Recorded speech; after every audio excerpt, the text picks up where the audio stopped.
پہلا جنازہ سیدہ کا جنازہ، حسنین کی ماں کا جنازہ، رسول کی اکلوتی بیٹی کا جنازہ۔ اللہ اکبر۔ جس وقت علی آپ کو غسل دے رہے تھے، کون علی؟ فاتح خیبر و خندق علی، جس کے گریے کی آواز کسی نے نہ سنی۔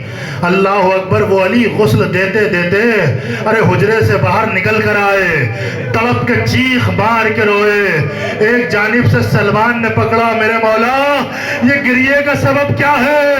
ایک مرتبہ علی تڑپ کے کہتے ہیں، سلمان ارے سیدہ اس دنیا سے رخصت ہو گئی، لیکن سیدہ اپنے دردوں کے ساتھ، اپنی مصیبتوں کے ساتھ ارے اس دنیا سے رخصت ہو گئی۔ مجھے نہ بتایا کہ سیدہ کی پسلیاں، اللہ اکبر، پسلیاں ٹوٹ چکی تھیں۔ علی نے جب نیل کے نشان دیکھے تو تڑپ کے روئے۔ یہ تاریخ کا پہلا جنازہ تھا، آپ نے سن لیا، گریہ کیا۔ دوسرا جنازہ سنیں گے، اللہ اکبر۔ حسین کی امانت، حسین کی یتیمہ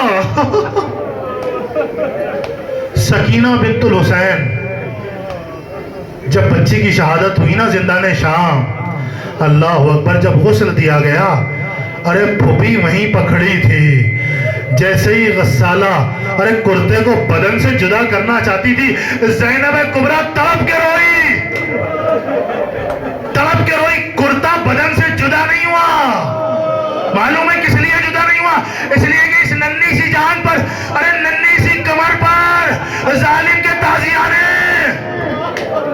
اتنے تازیانے مارے گئے تھے کہ کرتا کمر سے چپک گیا تھا۔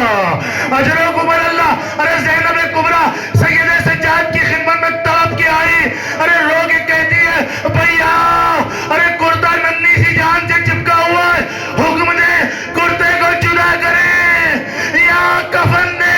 ایک مرتبہ سید سجاد نے کہا، ارے بہن کو کرتے کا کفن۔ اجرکم اللہ، خدا آپ کو کسی غم میں نہ رلائے۔ یہ دوسرا جنازہ تھا، یہ دوسرا جنازہ تھا۔ بس تیسرا جنازہ سن لیجئے گا، پھر زیارت ہوگی۔ ہاں زدارو، تیسرا جنازہ سید سجاد کا جنازہ تھا۔ اللہ اکبر۔ سید سجاد کو غسل کس نے دیا؟ ارے پانچویں امام محمد باقر نے غسل دیا نا۔ آپ کربلا کے عینی شاہد ہیں، آپ نے کربلا کی تمام مصیبتوں کو اپنی آنکھوں سے دیکھا ہے، اپنی آنکھوں سے دیکھا ہے۔ ہاں، تمام مصیبتیں دیکھی ہیں، تلوار، خون، جسم کے ٹکڑے دیکھے ہیں، لیکن آج جب اپنے بابا کا بدن دیکھا تو امام باقر تڑپ کے رو دیے۔ اللہ اکبر۔ ارے ارباب مقاتل نے لکھا ہے کہ یہ دو وجہ تھی جس کی وجہ سے سرکار سید سجاد کا جسم نیلا تھا، ارے بدن پر نشان تھے۔ کہتے ہیں ایک تو وہ بات تھی کہ سید سجاد نے ساری عمر اپنے دادا کی سیرت پہ عمل کر کے غربا کو نان و نفقہ پہنچایا ہے، اور یہ اپنے شانوں پہ، اپنے کاندھوں پہ، اپنی کمر پہ آذوقہ رکھ کے گھر گھر پہنچایا کرتے تھے، کہ اس وجہ سے آپ کے بدن پر نشان تھے۔